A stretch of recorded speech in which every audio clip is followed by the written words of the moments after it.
शायद से फिर से T Raja Singh BJP join करने वाले हैं, क्योंकि ऐसा बोला जा रहा है कि अमित शाह से कुछ कॉन्वर्सेशन चल रहा। तो हुआ यूं, पहले से अगर बात करें तो जून 30 को टी राजा सिंह ने गोशामेल के जो एमएलए हैं, उन्होंने जो रामचंद्र है बीजेपी के जो स्टेट प्रेसिडेंट है, अगर वो चढ़े, अगर वो पद लिए तो मैं उतर जाता हूं बोल के बोले थे। तो एक कंफर्म चीज हो गई थी कि रामचंद्र को स्टेट प्रेसिडेंट बनाए थे। तो बाद में टी राजा सिंह अपना जो पर्टिकुलर एमएलए की सीट है उसको रिजाइन कर दिए थे। तो ऐसा मतलब सोच रहे थे वो कि ये कुछ होगा नहीं, मगर एक्चुअल में एक शॉकिंग बात हो गई पूरे तेलंगाना के बीजेपी के लिए कि ये जो पर्टिकुलर रेजिग्नेशन है वो एक्सेप्ट कर लिए। मतलब ये कुल्हाड़ी उनके ऊपर ही गिर गई, ऐसा हो गया। और एक्सेप्ट करे तो करे, उसमें जो पर्टिकुलर पॉइंट लिखे थे वो ये लिखे थे कि आपकी जो आइडियोलॉजी है हम उससे मतलब सहमत है नहीं। तो ये पर्टिकुलरली जो हिंदुत्व बोल के ये कर रहे थे वो कहीं ना कहीं एक्सेप्ट नहीं हुआ पार्टी की तरफ से, क्योंकि पार्टी का जो अपफ्रंट है ना वो ऐसा दिखता कि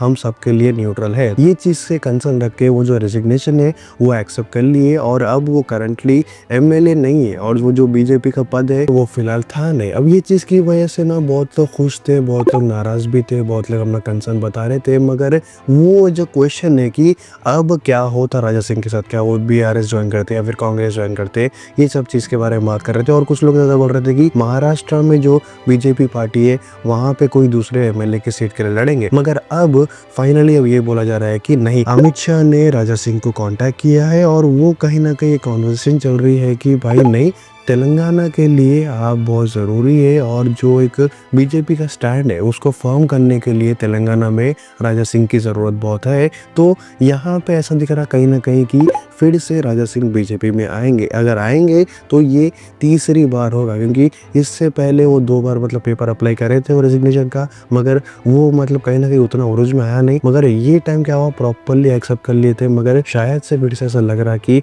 ये फिर से तेलंगाना बीजेपी में आएंगे। कौन लोग खुश है इस चीज़ से और कौन लोग नाराज है, सब कुछ कमेंट करके बोलो। और ये आने से क्या अच्छा होगा तेलंगाना का या फिर नहीं, ये भी कमेंट करके बोलो। ये जो पर्टिकुलरली स्टंट है, क्या ये मतलब वैलिड स्टंट थी या फिर नहीं, ये भी कमेंट करके बोलो। और अगर नए चैनल पे सब्सक्राइब कर लो।